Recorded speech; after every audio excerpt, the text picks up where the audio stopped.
کہ اللہ تعالیٰ نے آسمانی کتابوں کا ذکر کیا تو اس میں سب سے پہلے فرمایا نزل علیک الکتاب. دیکھیے نا آیت قرآن پر نزل علیک الکتاب، ہم نے کتاب نازل کی. اس سے کون سی کتاب مراد ہے؟ قرآن کا تو ذکر ہو گیا. پھر آگے فرمایا وانزل التوراۃ، تورات نازل کی، والانجیل، اور لیکن زبور کا تو کہیں ذکر نہیں آیا. الفرقان کا مطلب ہے اور زبور اتاری. بات سمجھ میں آئی؟ یعنی چاروں آسمانی کتابوں کا نام لے لیا. زبور کا نام لینے کے بجائے قرآن نے اس کا نام یہاں کیا لیا ہے؟ الفرقان. اس کی بہت ساری وجوہات ہیں. پھر الفرقان کیوں کہا، زبور کیوں نہیں کہا؟ اس کی وجہ یہ ہے کہ زبور کا ماننے والا اس وقت کوئی تھا ہی نہیں. زبور کے نسخے بھی موجود نہیں تھے. اس لیے اگر زبور کا اصلی نام لے بھی لیا جاتا تو کہاں تلاش کر کے لاتے؟ بس یہ بتا دیا الفرقان پہ ال آیا ہے، ایک مخصوص کتاب جو اسی طرح حق اور باطل میں فرق کرنے والی تھی. مراد اس سے زبور نازل کی. لہٰذا تم میں اور ایمان والوں میں بہت مناسبت ہے کہ مشرک نہیں مانتا، تم تو مانتے ہو اللہ کو، عیسیٰ کو، آخرت کو، لہٰذا اس کو بھی مان لو.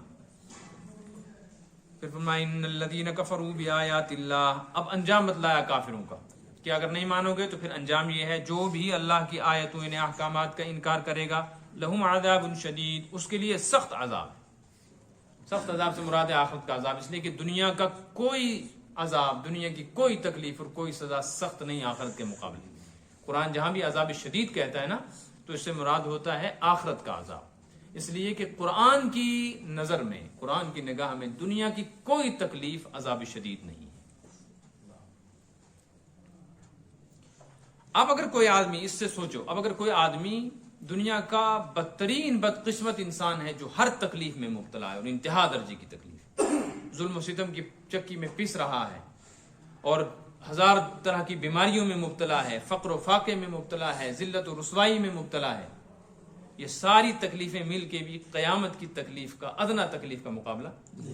یہی وجہ ہے کہ ایک روایت سے یہ معلوم ہوتا ہے کہ جہنمی جہنم میں جب آگ میں ڈال دیے جائیں گے، اس آگ کی تپش کی وجہ سے ان کے جسم ایسے جل جائیں گے اور وہ اس طرح چیخیں چلائیں گے کہ اگر وہاں سے نکال کر ان کو دنیا کی جلتی ہوئی آگ میں ڈال دیا تو سو جائیں گے، کیونکہ دنیا کی آگ ان کو جہنم کی آگ کے مقابلے میں ایک باغیچہ لگے گا، بستر لگے گا، اس سے 70 گنا زیادہ. اور بعضی روایت سے، بعضی کتابوں سے معلوم ہوتا ہے 70,000 گنا زیادہ گرم ہے جہنم کی آگ.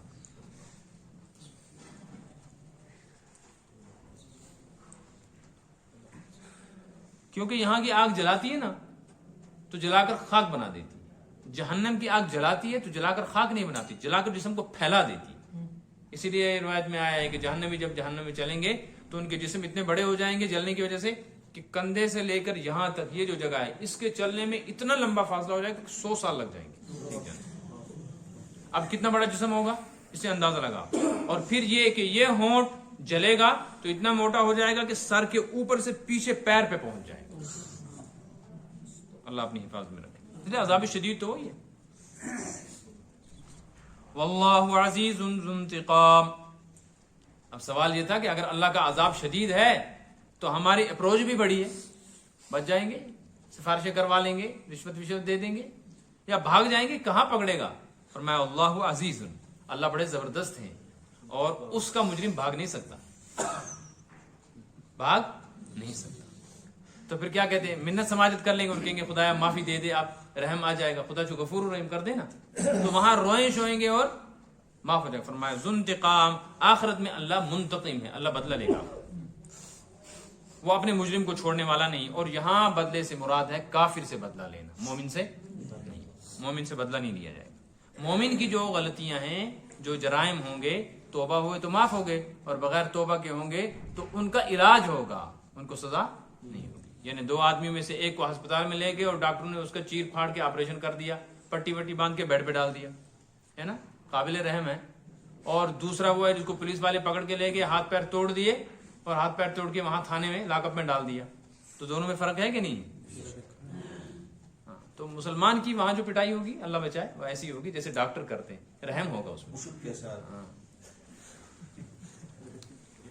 ان اللہ لا يخفى علیہ شیء فی الارض ولا فی السماء. اللہ تعالیٰ کی ذات ایسی ہے کہ اس پہ کوئی چیز پوشیدہ نہیں ہے، کوئی چیز چھپ نہیں سکتی. تو مجرم کہاں چھپے گا؟ اور اس کا مطلب اللہ تعالیٰ سے کوئی چیز چھپی ہوئی نہ ظاہر میں نہ باطن میں، لہٰذا ظاہر میں اگر کوئی آدمی دعویٰ کر لے نیکی کا ایمان کا لیکن اندر خباثت شرارت چھپی ہو کفر کی تو اللہ سے چھپ نہیں سکتی. فی الارض ولا فی السماء، نہ آسمان میں. سوال یہ ہے آسمان و زمین کا ذکر کیوں کیا جبکہ کائنات تو بہت بڑی ہے؟ اس کا جواب مفسرین نے لکھا ہے چونکہ انسان کی نظر دو ہی جگہ جاتی ہے، اوپر کی طرف آسمان ہے، نیچے کی طرف زمین. ہمیں یہی دو چیزیں سمجھ میں آئے گی نا، باقی مخلوقات تو ہمیں نظر نہیں آتی، اس لیے ہماری نظر جہاں تک ہے ذکر اس کا کر دیا. لیکن یہی مطلب نہیں ہے کہ اللہ کے سامنے زمین و آسمان کھلے ہوئے ہیں. جیسے یہ زمین و آسمان سامنے ہو کر بھی ہم سے پوشیدہ ہیں، ہم چھت کے اوپر نہیں دیکھ سکتے کیا؟ دیوار کے پیچھے نہیں دیکھ سکتے کیا؟ زمین کے فرش کے نیچے نہیں دیکھ سکتے کیا؟ اور تھوڑا سا فاصلہ ہو جائے، کچھ بھی سامنے آڑ نہ ہو تو فاصلے سے ویسی بھی چیز نظر نہیں آتی. تو ہمارے سامنے جو چیزیں ہمیں یہ نظر نہیں آتی، اللہ تبارک و تعالیٰ کے سامنے کوئی ایسی چیز نہیں جو آڑ بن سکے. زمین یا آسمان اور اس کے درمیان میں جو کچھ ہے اور اس کے ورے پرے جو کچھ ہے آس پاس، دنیا اور آخرت اور برزخ، اللہ کے سامنے سب کھلا ہوا ہے. اور یہ چیز حضرت عیسیٰ کے سامنے نہیں تھی، ان کو تو ایسا سب کچھ نظر نہیں آتا تھا. پھر عیسیٰ کیسے خدا کے بیٹے ہو سکتے ہیں کہ اللہ کو تو سب کچھ معلوم ہو، اس کے سامنے سب کچھ کھلا ہو، اور حضرت عیسیٰ کو سب کچھ معلوم نہیں تھا.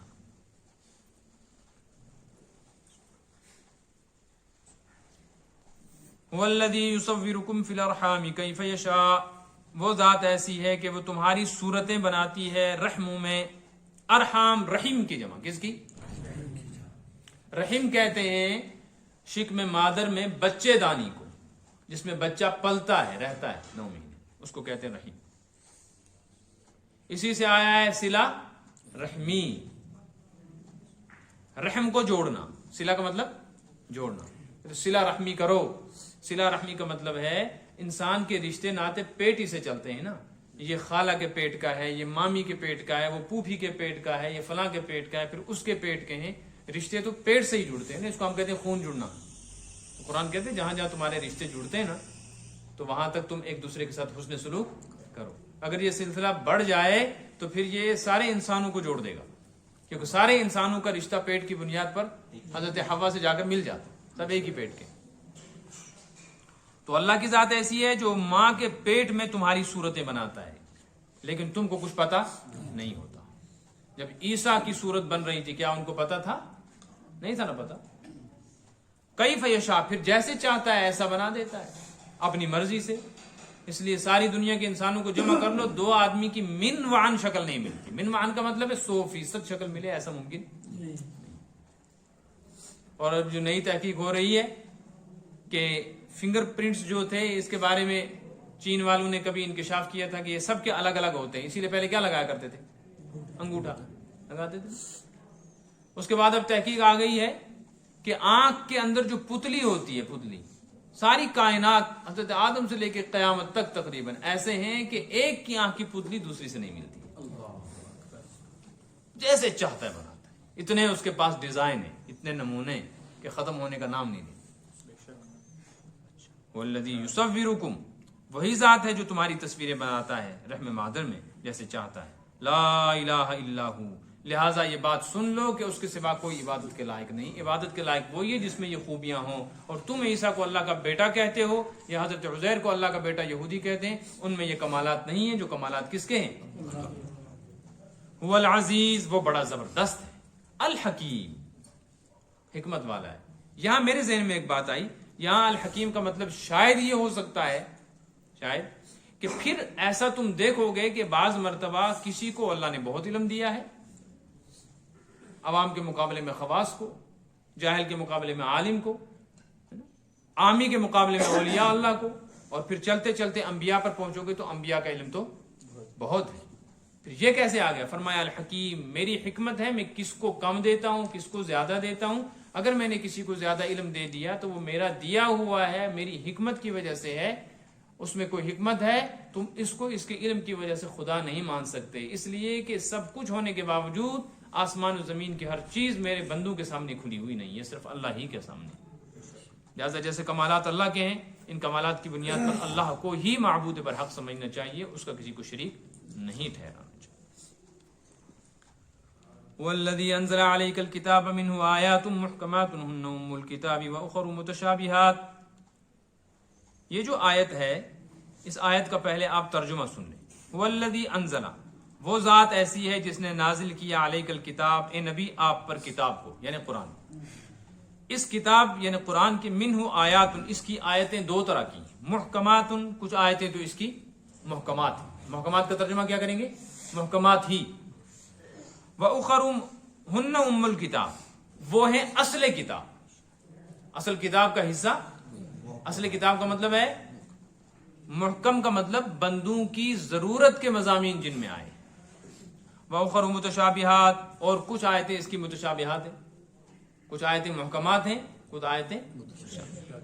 فَأَمَّا الَّذِينَ فِي قُلُوبِهِمْ زَيْغٌ، جن لوگوں کے دلوں میں ٹیڑھا پن، کجی، فساد اور گڑبڑ ہوتی ہے، خرابی ہوتی ہے، فَيَتَّبِعُونَ مَا تَشَابَهَ مِنْهُ، وہ اس کے پیچھے لگے رہتے ہیں کہ قرآن کی جن آیتوں کا تعلق متشابہات سے ہے، ابتغاء الفتنہ، ان کے ذریعے سے فتنہ پھیلائیں، ان کے معنی بیان کریں. جب ان کے صحیح معنی معلوم نہیں ہوتے تو اپنی طرف سے معنی بیان کر کے امت میں فتنہ پیدا کریں.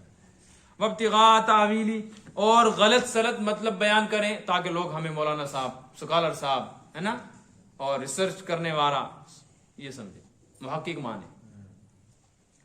اللہ فرماتے ہیں وما یعلم تأویلہ الا اللہ، ان کی حقیقی مراد اللہ کے ہاں کیا ہے اللہ کے سوا کوئی نہیں جانتا. والراسخون فی العلم، کچھ جانتے ہیں تو وہ علماء جانتے ہیں جن کو علم کی مضبوطی حاصل، علم میں رسوخ اور کمال حاصل، عام آدمی نہیں، جن کو علم کا کمال حاصل. وما یعلم تأویلہ الا اللہ، اس کے حقیقی معنی اللہ کے سوا کوئی نہیں جانتے. والراسخون فی العلم، اور راسخین فی العلم جانتے. ایک مطلب تو یہ ہوا. تعویلہ الا اللہ کے بعد آپ دیکھو چھوٹی سی میم بنی ہوئی ہے، بنی ہے، دیکھ رہے ہیں نا آپ، اس کو کہتے ہیں علامت وقف. جہاں پر میم بنی ہوتی ہے اس کا مطلب ہوتا ہے وقف لازم، یہاں ہر حال میں رکنا ہے، ملا کر نہیں پڑھ سکتے. تعویلہ الا اللہ والراسخون نہیں پڑھ سکتے ورنہ معنی بدل جائیں گے. ہاں دو. اب اگر یہاں رکنا ضروری ہے تو اس کا مطلب ہے پہلا مضمون ختم ہو گیا، نیا مضمون شروع ہو رہا ہے. اس صورت میں والراسخون فی العلم کا تعلق پہلی آیت سے نہیں ہوگا.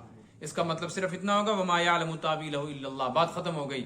اللہ تعالیٰ کے نزدیک کیا مراد ہے، کیا مطلب ہے متشابہات کا، اللہ کے سوا یہ کوئی نہیں جانتا، بس کوئی بھی نہیں جانتا. جی دو میم کا کیا میں نے سائڈ میں لکھا ہوا ہے، یہ میں بعد میں بتاؤں گا، یہ قرات سے متعلق ہے. ہاں یہ ابھی آئے، میں تو ترجمہ کرا رہا ہوں ابھی، یہ میں اس لیے ترجمہ کرا رہا ہوں تاکہ بات سمجھ میں آئے. اب دوسری صورت والراسخون فی العلم یقولون آمنا بہ کل من عند ربنا، یہ مستقل ایک الگ مضمون ہو گیا پھر. اور جن کو اللہ تعالیٰ نے علم کا کمال عطا فرمایا ہے وہ تو یہ کہتے ہیں آمنا بہ، ہم تو ان پر ایمان لے آئے چاہے ہمیں مطلب سمجھ میں آئے. کل من عند ربنا، سب اللہ کی طرف سے، آیات محکمات بھی، آیات متشابہات بھی. اب سمجھیں آیات محکمات کس کو کہتے ہیں، آیات متشابہات کس کو کہتے ہیں. یہ ایک بہت بڑا مضمون ہے اور اس پر مستقل کتابیں لکھی گئی ہیں، سینکڑوں ہزاروں صفحات کی. اس لیے اس کی حقیقت کو سمجھنے کے لیے بڑے بڑے علماء کے پاس جانا، وقت لگانا، تب جا کے کچھ پلے پڑتا ہے. لیکن چونکہ تفسیر میں یہ آیت آ گئی ہے اس لیے میں اس کے تھوڑے سے معنی بیان کر دوں تاکہ ہمیں پتہ چل جائے آیات متشابہات کس کو کہتے ہیں، آیات محکمات کس کو کہتے ہیں. محکم منے مضبوط، الفاظ یاد رکھنا، محکم منے مضبوط، اور متشابہ منے شبہ والا، جس میں شبہ. قرآن کی کچھ آیتیں محکم ہیں، مضبوط ہیں، کچھ شبہ والی ہیں. شبہ کا مطلب نہیں کہ اس میں شک ہے، شبہ کا مطلب ہے ان کے معنی کے بارے میں شبہ ہے، کوئی حتمی فیصلہ نہیں کر سکتا کہ یہی معنی ہے. ان کے بہت سارے معنی نکلتے ہیں لیکن کوئی کہے کہ جو میں سمجھا ہوں یہی صحیح ہے، یہ غلط ہے. اب جب شبہ ہے تو صحیح علم کس کو ہے اس کا، اسی نے نازل کی. یہ بات سمجھ میں آئی نا. آیات محکمات کا ایک مطلب تو یہ ہو. دوسرا مطلب آیات محکمات، آیات محکمات ان آیتوں کو کہتے ہیں جن کا ترجمہ اور مطلب واضح ہے اور ان میں بندوں کے لیے کسی طرح کا حکم شریعت کا آیا ہے، حلال حرام کا، جائز ناجائز کا، ایمان و کفر کے متعلق کوئی مضمون ہے، حق و باطل کا کوئی پیغام ہے. تو اس اعتبار سے ان آیتوں میں مضمون صاف ہیں، ان کا مضمون سمجھ میں آ جاتا ہے اور ان کے معنی متعین ہیں. ان کو کہتے ہیں آیات. جیسے اقیم الصلاۃ، نماز پڑھو، آتوا الزکوٰۃ، زکوٰۃ دو، وَلِلَّهِ عَلَى النَّاسِ حِجُّ الْبَيْتِ، اللہ تعالیٰ نے بندوں کے اوپر بیت اللہ کا حج فرض کیا ہے، وغیرہ ذالک، ضرور ظاہر الاسم و باطنا، ظاہری باطنی تمام گناہوں کو چھوڑ دو. پورا قرآن جو ہے اکثر قرآن پاک کا حصہ آیات محکمات پر مشتمل. قرآن پاک کی کچھ آیتیں ایسی ہیں جن کا ترجمہ معلوم ہے، پڑھا بھی جاتا ہے، ترجمہ بھی اس کا صاف ہے، اس میں کوئی شک و شبہ نہیں. لیکن یہاں پر یہ ترجمہ جو ہم کر رہے ہیں اس سے جو مطلب نکل رہا ہے، مطلب بھی یہی ہے یا مطلب کچھ اور ہے، یہ متعین کرنا جرم ہے. متعین نہیں ہو سکتا. متعین کون کرے گا جبکہ خود مشتبہ ہے، اس کے بارے میں کوئی دلیل بھی موجود. اب اس کو آپ مثال سے سمجھیں. اللہ پاک فرماتے ہیں بل یداہ مبسوطتان، اللہ کے دونوں ہاتھ کھلے ہوئے. یداہ عربی زبان میں ید کو کہتے ہیں، یدا میں نے دو ہاتھ، یداہ اس کے دونوں ہاتھ، یہ ترجمہ اس کا یہی ہے، یداہ اس کے دونوں. مبسوط کہتے ہیں کھلے ہوئے کو، مبسوطتان میں نے کھلے ہوئے ہیں دونوں. تو یداہ مبسوطتان کا مطلب ہے ہاتھ کھلے ہوئے ہیں. ہاتھ سمجھتے ہیں نا سب، کھلنا بھی سمجھتے ہیں. کھلنے کا مطلب ہے ہاتھ، کھلنے کا مطلب ہے ہاتھ کھلے ہوئے. سمجھ آ گئی؟ یہ ہے اس کا لفظی ترجمہ. لیکن جہاں یہ آیت آئی ہوئی ہے وہاں مراد ہے اس کی اللہ کی ذات. مراد کون ہے؟ اللہ اپنا کہہ رہا ہے بل یداہ مبسوطتان، میرے دونوں ید مبسوط ہیں. اب اگر ہم ترجمہ جو کر رہے ہیں یہی مراد بھی لے لیں تو جرم ہو جائے گا، کیونکہ ہاتھ کے لیے کیا ضروری ہے؟ بازو، بازو کے لیے جسم، جسم کے لیے جگہ، جگہ کے لیے ہاتھ، آگے پیچھے دائیں بائیں اوپر. یہ چیز کسی جگہ پہ ہوگی نا، اوپر نیچے ہوگا. اس کا چہرہ اور پشت اور یہ تمام چیزیں ایسی ہیں جو اللہ کے لیے ناجائز ہیں. اللہ ان چیزوں سے پاک و صاف ہے. بات سمجھ میں آ رہی ہے؟ ید اللہ فوق ایدیہم، اللہ کا ہاتھ ان کے ہاتھ پر ہے. ید کے معنی ہاتھ. تو اب اگر اللہ کا ہاتھ ان کے ہاتھ کے اوپر ہے تو اللہ کا ہاتھ پھر کہاں، کیسا؟ ایسے آیا وجاء ربک والملک صفا صفا، قیامت میں جاء ربک، تیرا رب آئے گا اس حالت میں، ملک صفا صفا، فرشتے سب باندھ کر کھڑے ہوں گے. جاء کا ترجمہ ہے آنا. آنا سب سمجھتے ہیں نا، آنا کس کو کہتے ہیں؟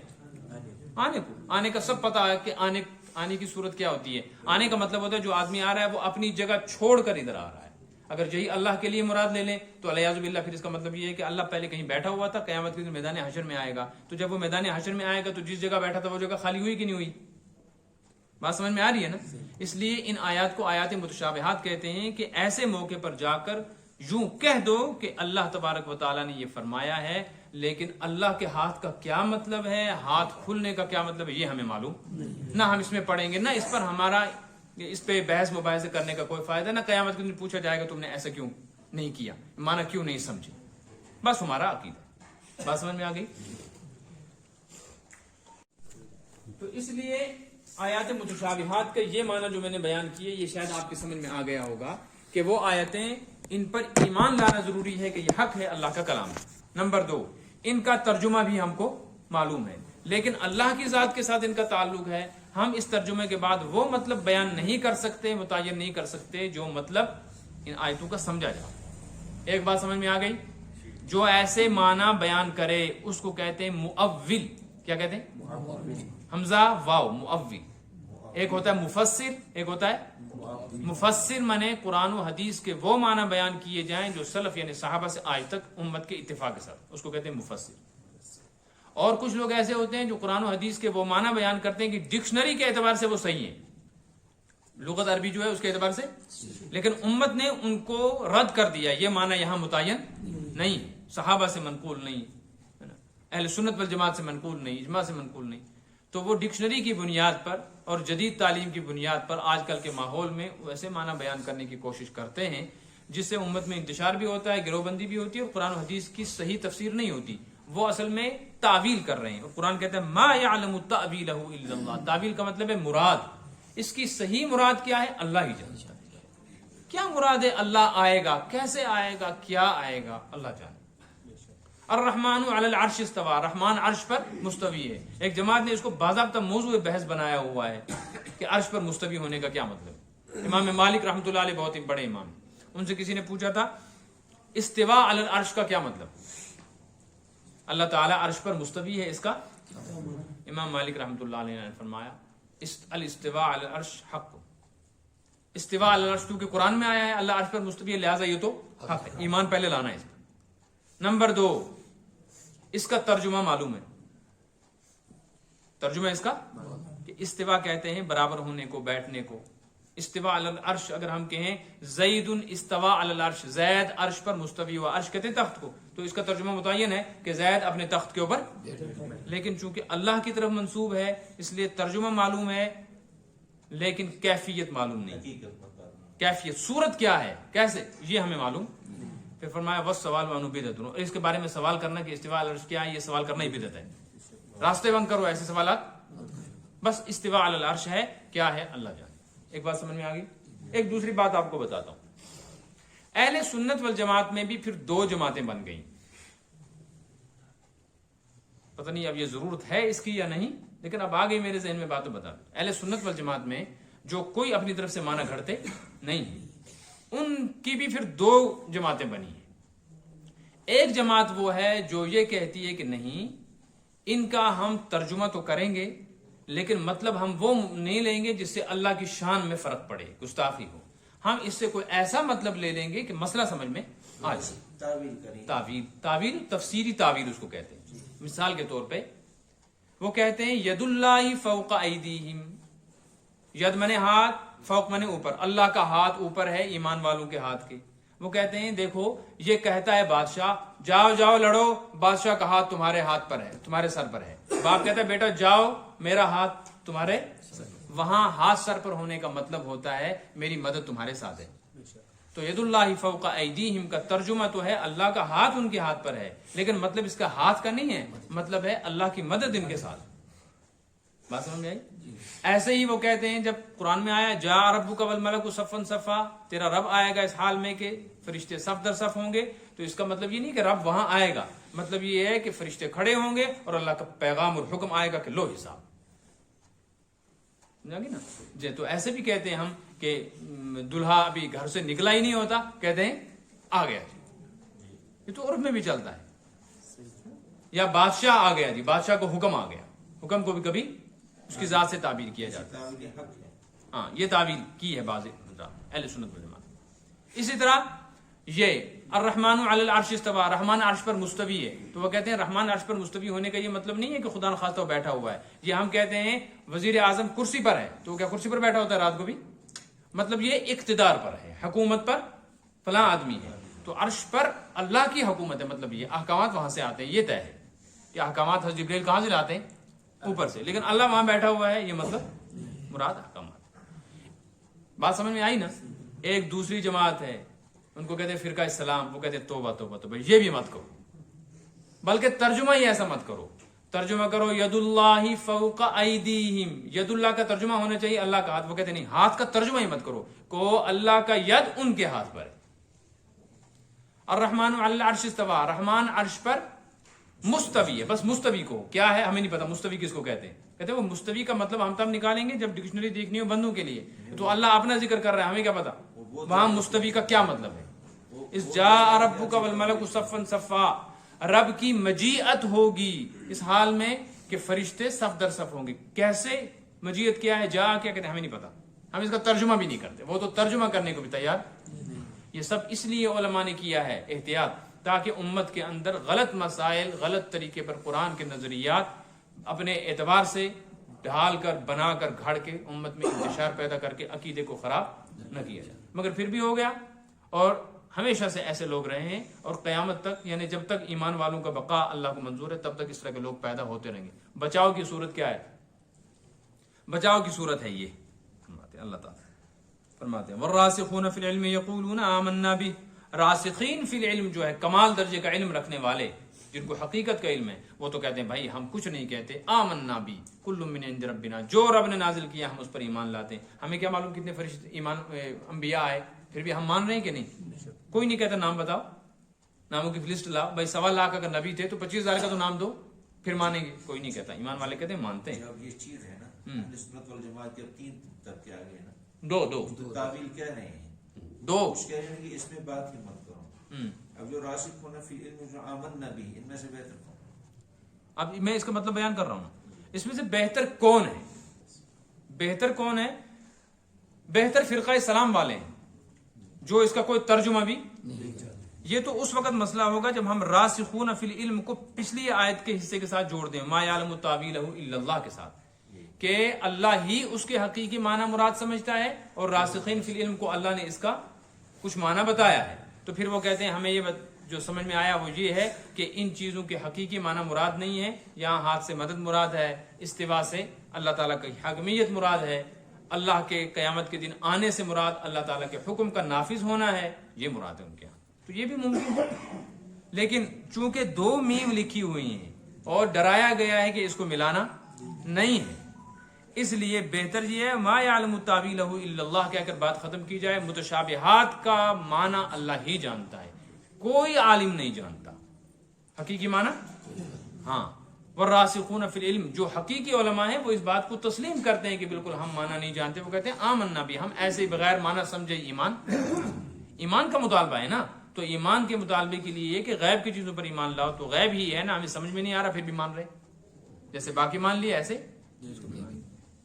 حضرت ابو بکر رضی اللہ تعالی عنہ سے معراج کے روز صبح کے وقت جا کر کچھ لوگوں نے کہا تھا، ابو جہل وغیرہ نے، کہ تم تو کہتے ہو کہ میرا دوست ہے فلاں ایسا ہے ویسا ہے، وہ تو آج نئی بات سنا رہا، تم نے سنا؟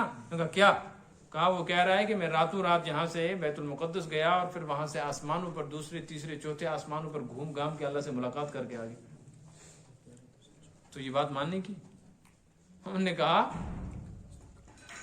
ہم تو اس سے بھی بڑی بات کو مان چکے ہیں، وہ ہمارے درمیان میں بیٹھ کر کہتا ہے فرشتہ نازل ہو رہا ہے، مجھے یہ سنا رہا ہے، ہمیں نظر نہیں آتا، ہم پھر بھی مانتے ہیں، تو یہ کون سی بات ہے؟ رات کو تو آدمی جا سکتا ہے، رات کا سفر بتا رہا ہے نا، ہم تو اس سے بڑی بات مان چکے ہیں کہ مجلس میں بیٹھا ہوا کہتا ہے کہ میرے اوپر فرشتہ نازل ہو رہا ہے اور اب یہ حکم دیا، نہ کوئی حرکت ہے نہ کچھ ہے، فرشتہ آ کر چلا جاتا ہے، ہمیں نظر نہیں آتا، ہم کہتے ہیں آمن، ہم اس پر بھی ایمان۔